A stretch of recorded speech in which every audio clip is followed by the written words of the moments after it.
Thank you very much for joining us, Sam Pitroda. And my first question to you, how do you think the Nyaya Yatra, the manifesto and the campaign has gone for the Congress and for Rahul Gandhi? And has Rahul Gandhi now presented a credible alternative to the current government? Well, Rahul Gandhi, according to me, was always a credible, I wouldn't say alternative, but a leader. It is not about an alternative to Modi or to anybody else. It is about the idea of India. I think this election is not about Modi versus who or Rahul versus who. It is more about what kind of a nation you want to build. I mean, I don't understand why people are dragging this into a personality cult or a conflict. It is not a presidential election. It is basically a parliamentary election. The tradition is you select your MPs and your MPs will select. Why are we all, especially media, making this a presidential election? It's not fair to our constitution. It is not fair to our voters. And I don't think you all are doing service by having that kind of a mindset. So, going back to Yatra,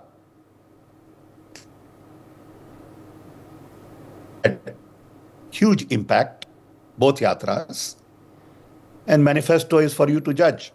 It depends on what you believe in. If you believe in an India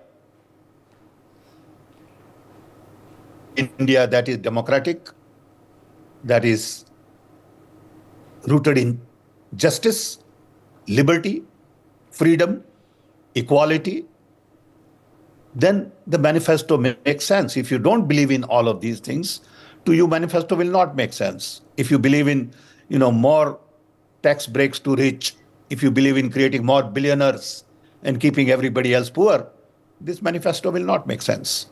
So it depends on where you are coming from. Okay, talking about caste census, unlimited quotas, wealth redistribution plan, the ruling party says this looks more like a communist plan. How do you respond to it? It is about, why don't you look at this more as lifting large number of poor out of poverty, respecting people who have not been respected, not in the mainstream. That's not leftist, that's not communist, that's human. All these labels don't make sense. People say anything without any responsibility. See, I find in present discourse, people, including Prime Minister, says all kinds of nonsense, which makes no sense at all. But they can get away with it, and media gives them all the platform to amplify their voice. It's just not fair in a poor country like India not to take care of large number of people who are at the bottom of the economic pyramid. And I know what it means to poor people. I was poor at one time. And India gave me an opportunity to get free education. Today, if I want to get my master's in physics that I got 60 years ago, it would be very expensive. I won't be able to afford if I was that poor. But India gave me education at absolutely no cost. Now, is that communist? All the IIT graduates who are making millions world over and making contribution, they graduated with very little tuition. Is that communist? I mean, what are you all talking about? I don't understand. So we need free education as much as possible. We need free health service. Earlier, we were not ready. Now, we have fair amount of foreign exchange reserve. When I used to work for Rajiv Gandhi, we had very little foreign exchange reserve. Now we are sitting there with $600 billion worth of foreign exchange reserve. It didn't happen overnight. It took 50 years to get there. Believe me, it didn't happen in the last 10 years. Don't be under wrong impression. All these IIT graduates and all the technology innovations and digital India did not happen in last 10 years. It is blood and sweat of people who worked for 40, 50 years. Nations don't get built in 10 years.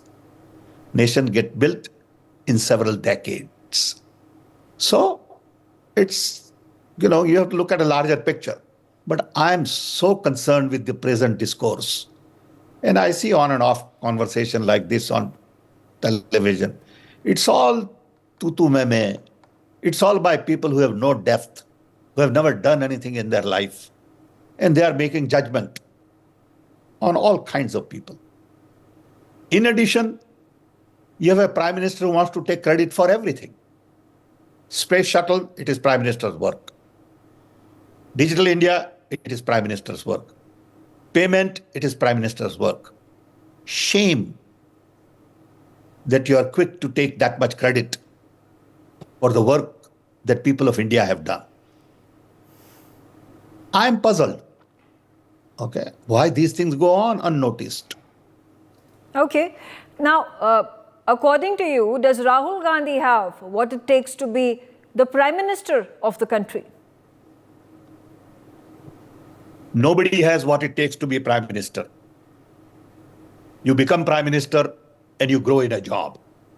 You grow in a job with support from people of India.